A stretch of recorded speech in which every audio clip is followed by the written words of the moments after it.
नमस्कार दोस्तों, जेबी education help desk पर आपका स्वागत है।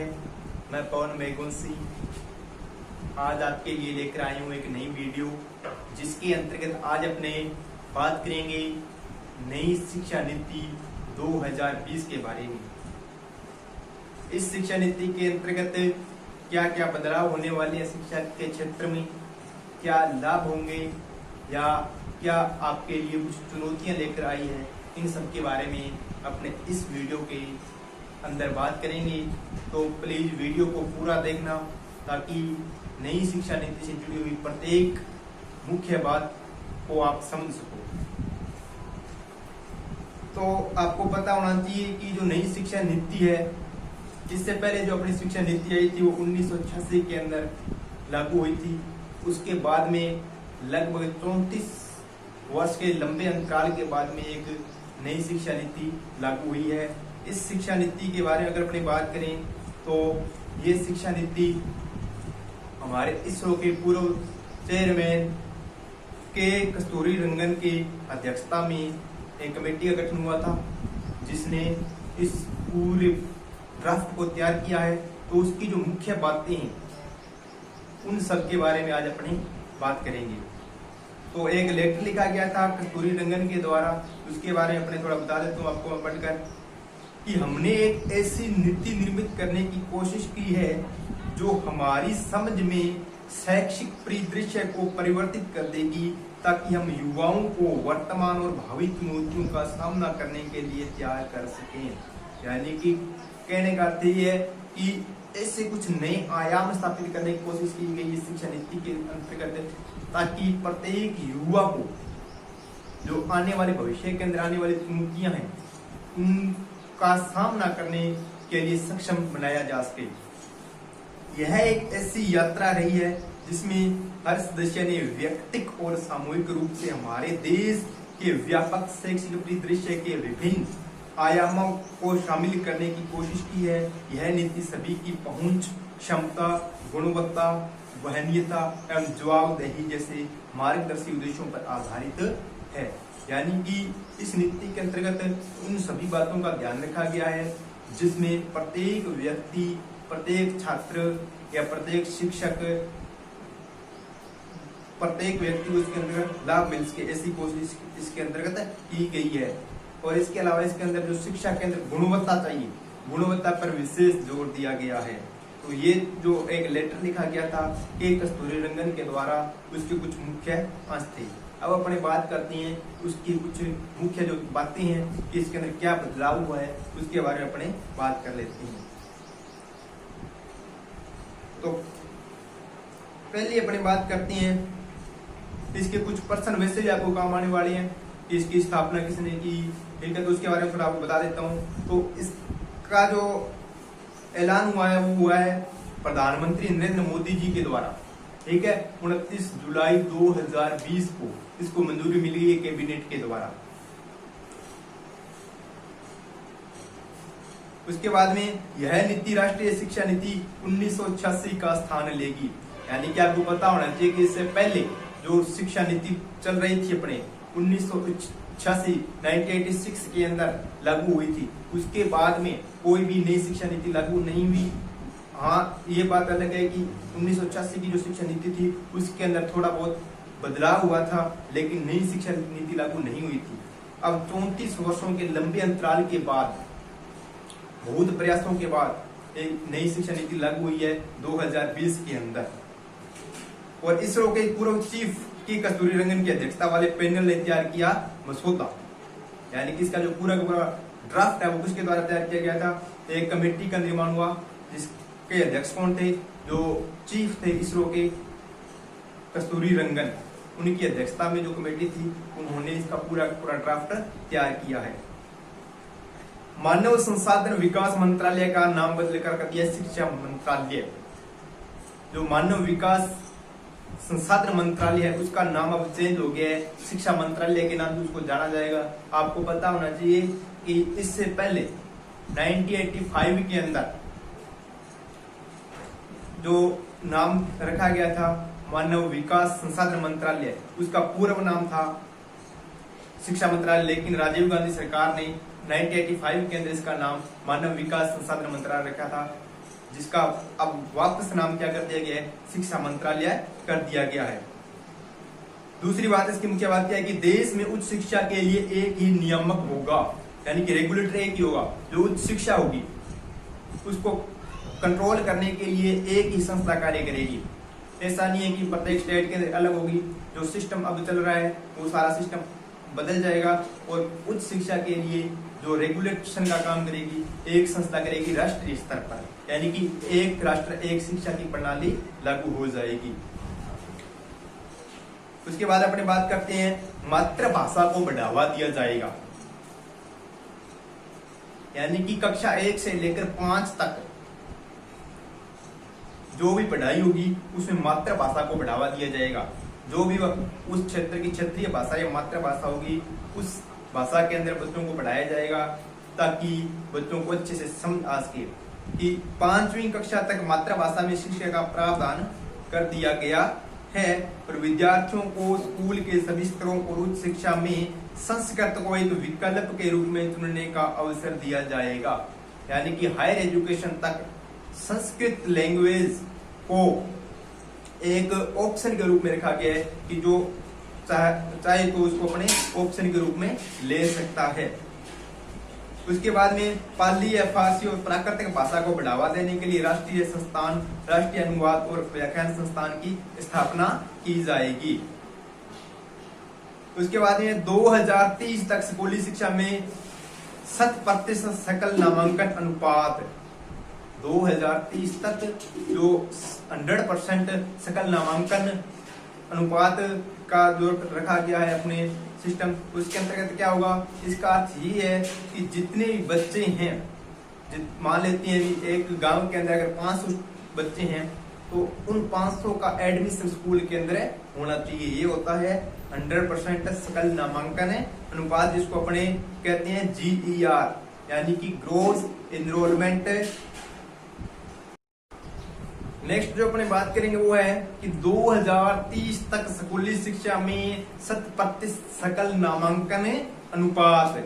इसका अर्थ क्या होता है, इसका अर्थ है कि प्रदेश या देश में स्कूली उम्र के कुल बच्चों और जो स्कूल में कुल एडमिशन हो रहे हैं उनका जो अनुपात है वो क्या होना चाहिए, 100% होना चाहिए। अर्थात जितने बच्चे हैं उन सब का एडमिशन का होना चाहिए स्कूल के अंदर होना चाहिए। ऐसी कोशिश की जाएगी 2030 तक। उसके बाद अपने बात कर लेते हैं नवीन शिक्षा केंद्रों की स्थापना।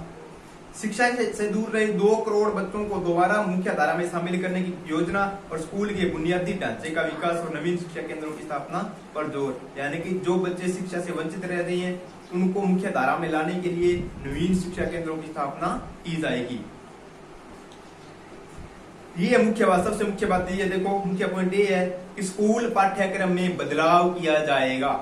स्कूल पाठ्यक्रम में बदलाव, यानी जो अपने पहले 10th+2 पढ़ते थे, अब उसके अंदर कुछ नया बदलाव किया गया। वो बदलाव क्या है, अब जो स्कूल पाठ्यक्रम है वो क्या हो जाएगा, 10th+2 की जगह क्या हो जाएगा, 5+3+3+4 हो जाएगा। 5+3+3+4 हो जाएगा। इसका अर्थ क्या है, ये आयु के आधार पर बच्चों को अलग अलग वर्गों के अंदर बांट कर पढ़ाया जाएगा। जिसके अंतर्गत क्या है, जो 3 से 8 वर्ष के बच्चे हैं उनको अलग शिक्षा दी जाएगी, 8 से 11 वर्ष के बच्चे हैं उनको अलग शिक्षा दी जाएगी, 11 से 14 वर्ष के जो बच्चे हैं उनको अलग शिक्षा दी जाएगी और 14 से 18 वर्ष के बच्चे हैं उनको एक अलग वर्ग में रखा जाएगा। इसके अंतर्गत देखो क्या है, इसको अपने 4 अलग अलग स्टेज के अंदर बांट के पढ़ती हैं। जैसे देखो, पहली है फाउंडेशन स्टेज। फाउंडेशन स्टेज के अंदर क्या होगा, जो 3 से 8 वर्ष के बच्चे आएंगे वो फाउंडेशन स्टेज के अंदर आएंगे। इसके अंदर क्या होगा, पहले 3 वर्ष के बच्चे आंगनवाड़ी या प्री स्कूलिंग शिक्षा लेंगे। जो आंगनवाड़ी होती है, आंगनवाड़ी जो केंद्र होता है, वहां पर 3 वर्ष की एज के जो बच्चे हैं उनको वहां पर रखा जाएगा। उनको वहां पे जो बेसिक चीजें हैं वो सिखाई जाएंगी और उसके बाद में अगले जो 2 वर्ष हैं उन कक्षा 1 व 2 की पढ़ाई होगी। तो ये हो गया। उसके बाद में दूसरा जो होगा वो होगा प्री पैट्री स्टेज। प्री पैट्री स्टेज, स्टेज के अंदर क्या होगा, 8 से 11 वर्ष तक के बच्चे कवर किए जाएंगे। 8 से 11 वर्ष तक के बच्चों को इसके अंतर्गत कवर किया जाएगा। जिसके अंतर्गत अपने क्या करेंगे, कक्षा 3 से 5 तक की जो पढ़ाई है वो कंप्लीट करेंगे बच्चे। उसके बाद में मिडिल स्टेज आएगी। मिडिल स्टेज के अंदर क्या होगा, जो 11 से 14 वर्ष तक की आयु के बच्चे हैं उनको कवर किया जाएगा, और कक्षा 6 से 8 तक की जो पढ़ाई है वो इसके अंदर पूरी की जाएगी। उसके बाद सेकेंडरी स्टेज, ये बात ध्यान रखना, ये भी एक मुख्य चीज है। सेकेंडरी स्टेज का अर्थ ये नहीं है कि कक्षा 10, अब सेकेंडरी स्टेज का अर्थ ये हो जाएगा कि कक्षा 9 से लेकर कक्षा 12 तक कोई सेकेंडरी स्टेज कहा जाएगा। पहले अपने पढ़ते थे 10 तक सेकेंडरी स्टेज, और उसके बाद में सीनियर सेकेंडरी, तो वो बदलाव हो गया है। अब 9 से 12 तक किस क्या कहा जाएगा, इसको सेकेंडरी स्टेज कहा जाएगा, जिसके अंतर्गत 14 से 18 वर्ष के बच्चे हैं, ठीक है, वो शिक्षा कवर करेंगे, और कक्षा 9 से 12 तक इसके अंदर शिक्षा ग्रहण करेंगे। उसके बाद अपनी बात करते हैं, आसान होगी 10वीं और 12वीं की बोर्ड परीक्षाएं, यानी कि बोर्ड की जो परीक्षाएं हैं वो पहले से क्या हो जाएगी, आसान हो जाएगी। आसान होने का कारण क्या है, अब देखो इसमें परीक्षाएं 2 बार कराने का वस्तुनिष्ठ और व्याख्यात्मक 2 भागों में आयोजित करने का सुझाव दिया गया है। ऐसा सुझाव दिया गया है कि जो बोर्ड की परीक्षाएं हैं उसके अंदर वस्तुनिष्ठ जो बहुविकल्पात्मक क्वेश्चन होते हैं उनको जोड़ा जाएगा, और 2 भागों के अंदर जोड़कर इसको आयोजित किया जाएगा, जिससे कि जो परीक्षा है वो आसान हो जाएगी, और बच्चों के अंदर जो रटने की प्रवृत्ति है उससे बच्चों को छुटकारा मिल सकता है। वार्षिक सेमेस्टर और मॉड्यूलर बोर्ड परीक्षाओं के मॉडल पर जोर दिया जाएगा। ये है 10वीं और 12वीं की बोर्ड परीक्षाओं के बारे में। उसके बाद बात करते हैं अपने बीएड कोर्स की। बीएड कोर्स में क्या परिवर्तन होने वाला है, तो बीएड कोर्स में देखो, जो विद्यार्थी 12वीं के बाद बीएड करना चाहेंगे उनके लिए 4 वर्ष की इंटीग्रेटेड बीएड कोर्स चलेगा, जो वर्तमान के अंदर भी चल रहा है, ठीक है। जो 12th के बाद में डायरेक्ट जो सोच लेगा मुझे शिक्षक बनना है, तो उसके लिए 4 वर्ष का इंटीग्रेटेड बीएड कोर्स चलेगा। और जो स्नातक के बाद करेगा, यानी कि जो ग्रेजुएशन करने के बाद करेगा, बीए करने के बाद, बीएससी करने के बाद, उसके लिए 2 वर्ष का बीएड कोर्स जारी रहेगा। और जो प्रास्नातक यानी कि जो मास्टर डिग्री करने के बाद में बीएड करना चाहेगा, उसके लिए बीएड कोर्स जो रहेगा वो रहेगा 1 वर्ष का। तो ये था बीएड कोर्स। और उसके बाद आपको बता देता हूँ, आने वाले समय के अंदर जो बीएड कॉलेज जो अलग से संचालित हो रही हैं वो बीएड कॉलेज बंद हो सकते हैं, क्योंकि जो बीएड कॉलेज अलग चल रही हैं वो बीएड आने वाले समय में जो कॉलेजेस हैं वो डायरेक्ट कराएंगे, जो डिग्री करवा रही हैं और डिग्री जो ग्रेजुएशन करवा रही हैं या मास्टर डिग्री करवा रहे हैं वही कॉलेज क्या करवाएंगे, बीएड भी करवाएंगे। तो आने वाले समय में जो बीएड कॉलेज हैं जो अलग से संचालित हो रही हैं वो बंद हो सकते हैं। उसके बाद अपने बात करते हैं एमफिल की समाप्ति हो जाएगी। जो एमफिल करते हैं अपनी, उसकी समाप्ति हो जाएगी। कैसे कि 4 साल की डिग्री प्रोग्राम होगा जिसके अंदर एमए और उसके बाद बिना एमफिल के सीधा पीएचडी कर सकते हैं, यानी कि जो डिग्री अपने 3 साल में करेंगे ग्रेजुएशन वो हो जाएगी 4 साल की, और 4 साल की हो जाएगी। उसके बाद एमफिल करने की आवश्यकता नहीं रहेगी और डायरेक्ट अपने क्या कर सकते हैं, पीएचडी कर सकते हैं। समय उतना ही लगेगा, लेकिन क्या है, जैसे हम डिग्री करेंगे 3 साल की अपनी ग्रेजुएशन की डिग्री मिलेगी, और जो एक्स्ट्रा 1 साल बढ़ाया गया है उसके अंदर अपने को क्या मिल जाएगा, अपने जो भी अपने रिसर्च करेंगे तो वो शोध कार्य जो अपने करेंगे उसका सर्टिफिकेट उसके साथ में मिल जाएगा, जो अपने को अलग से नहीं करना पड़ेगा। और एमफिल की समाप्ति हो जाएगी, और उसके बाद अपने क्या है, बिना एमफिल की क्या है, पीएचडी कर सकते हैं। उसके बाद देखते हैं राष्ट्रीय पाठ्यक्रम और शैक्षणिक ढांचा। तो इसके अंदर देखो क्या होता है, एनसीईआरटी द्वारा 8 वर्ष की आयु तक के बच्चों के लिए एक राष्ट्रीय पाठ्यक्रम और शैक्षणिक ढांचा विकसित करने पर बल दिया गया है। यानी कक्षा 8 तक एनसीईआरटी का जो पूरा कोर्स है प्रत्येक राज्य के अंदर उसको लागू करने का प्रावधान किया गया है। लेकिन इसके अंदर ये भी है कि प्रत्येक राज्य को इसके अंदर ये छूट दी गई है कि जो राज्य इसको चाहता है, अपने बलबूते पर करना चाहता है तो उसको कर सकता है, किसी पर किसी प्रकार का दबाव नहीं है। यानी कि स्वतंत्र है प्रत्येक स्टेट, अगर लागू करना चाहता है तो लागू कर सकते हैं, और नहीं करना चाहता है तो किसी प्रकार का किसी पर कोई दबाव नहीं है। बुनियादी साक्षरता और संख्यात्मक ज्ञान प्राप्त करना, इस पर भी जोर दिया गया है।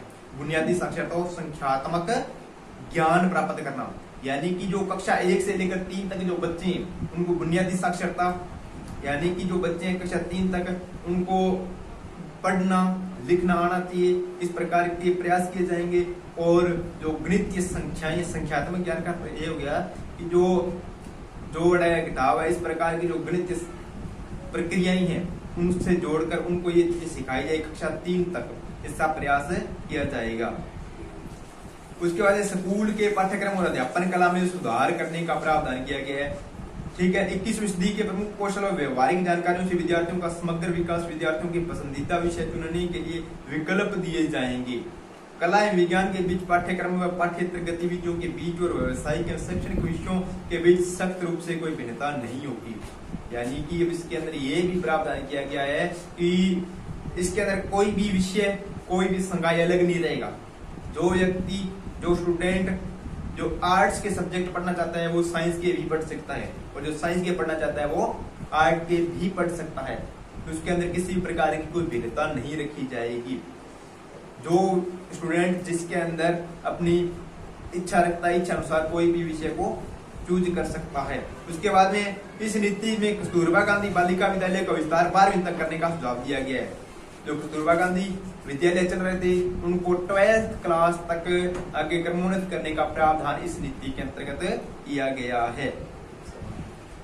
उसके बाद समान और समावेशी शिक्षा की बात कर लेते हैं। अपने सामाजिक और आर्थिक दृष्टि से वंचित समूहों को अवसर उपलब्ध कराने पर बल, यानी कि जो भी प्रत्येक समाज के लिए, प्रत्येक व्यक्ति के लिए, प्रत्येक स्टूडेंट के लिए ऐसी समावेशी शिक्षा का प्रावधान किया गया है जिस पर डॉक्टर भीमराव अंबेडकर जी ने बहुत बल दिया था। ठीक है, उसी बात को यहाँ पर रखा गया है कि प्रत्येक समाज शिक्षा से वंचित न रहे, प्रत्येक को शिक्षा का अधिकार मिले, तो उसकी ओर बढ़ावा दिया गया, ऐसा प्रयास किया गया है।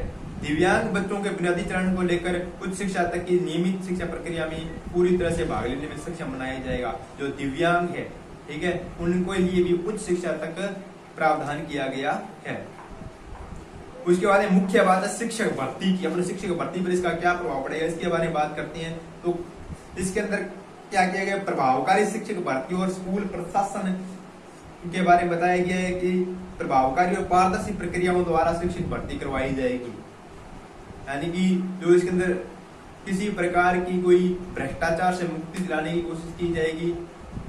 अब इसके अंदर क्या होगा, पदोन्नति के दौरान इसमें क्या होगा, ट्रांसफर होगा, और ट्रांसफर, बाकी ट्रांसफर राजनीतिक दबाव में किसी प्रकार का कोई ट्रांसफर नहीं होगा। ट्रांसफर बिल्कुल नहीं होगा। जब कोई व्यक्ति प्रमोशन लेगा उसी दौरान उसका ट्रांसफर होगा। इसके अलावा ट्रांसफर बिल्कुल बंद हो जाएंगे। अब बात करते हैं उच्चतर शिक्षा की।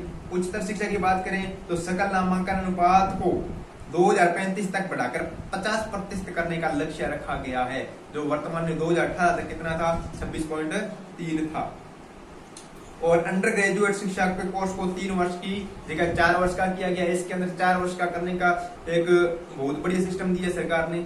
इसके अंदर क्या है कि यदि कोई व्यक्ति ग्रेजुएशन कर रहा है और वो 1 वर्ष तक ग्रेजुएशन करता है तो उसको क्या है, एक सर्टिफिकेट मिलेगा, जिसके अंतर्गत क्या होगा कि 1 वर्ष का जो उसने ग्रेजुएशन किया है उसके लिए सर्टिफिकेट मिलेगा। अगर 2 वर्ष के लिए करता है तो उसको वो डिप्लोमा के तौर पर मिलेगा। अगर 3 वर्ष की पूरी करता है तो उसको बैचलर डिग्री मिल जाएगी। अगर 4 वर्ष के लिए करता है तो बैचलर डिग्री के साथ उसको क्या मिल जाएगा, जो शोध कार्य उसने किया है वो मिल जाएगा। तो इस प्रकार जो बैचलर डिग्री है उस ग्रेजुएशन को 4 वर्ष तक कर दिया गया है। उसके बाद भारतीय उच्च शिक्षा आयोग का गठन किया जाएगा। भारतीय यानी कि HECI का गठन किया जाएगा, जिसके अंतर्गत चिकित्सा एवं कानूनी शिक्षा को छोड़कर सारी की सारी जो शिक्षा प्रणाली है उसके अंतर्गत आ जाएगी। और महाविद्यालयों की संबंधित अगले 15 वर्षों के चरणबद्ध तरीके से समाप्त की जाएगी तथा महाविद्यालयों को कर्मिक स्वायत्तता प्रदान करने हेतु एक तंत्र विकसित किया जाएगा। यानी कि जो भी विश्वविद्यालय वर्तमान के अंदर भारत के अंदर चल रहे हैं उन सब के जो कॉलेज संबंधता रखते हैं, जितने भी महाविद्यालय हैं उनकी संबंधता विश्वविद्यालयों से हटा दी जाएगी और जो कॉलेज हैं वो स्वतंत्र हो जाएंगे। और शोध को बढ़ावा देने पर एक शीर्ष निकाय के रूप में नेशनल रिसर्च फाउंडेशन की स्थापना की जाएगी। नेशनल रिसर्च फाउंडेशन की स्थापना की जाएगी, जिसका मुख्य उद्देश्य क्या होगा, रिसर्च को बढ़ावा देना। उसके बाद विद्यार्थियों के लिए वित्तीय सहायता, यानी कि जो SC ST या OBC या जो आर्थिक रूप से कमजोर है उन विद्यार्थियों के लिए विशेष रूप से स्कॉलरशिप की व्यवस्था का प्रावधान किया गया है।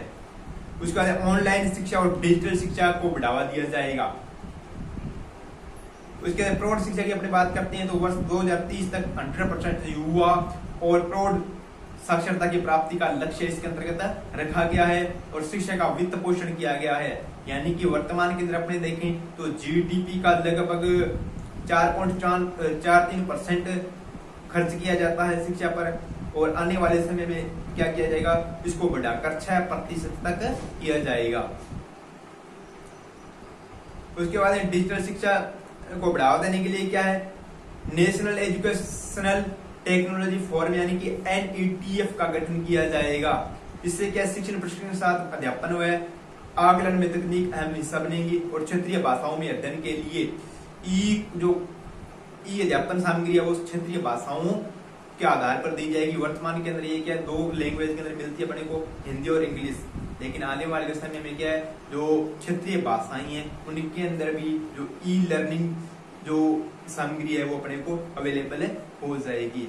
तो ये थी जो मुख्य बातें हैं नई शिक्षा नीति 2020 की।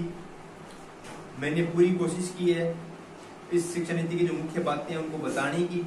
अगर फिर भी इसके अंदर आपको कुछ लगता है, किसी आपको उत्सुकता हो कि हम इसके अंदर इसके बारे में जानना है, इस पॉइंट के बारे में जानना है, तो आप कमेंट कर बता सकते हैं ताकि एक नई वीडियो के अंदर आपको इसका जवाब मिल सके। धन्यवाद।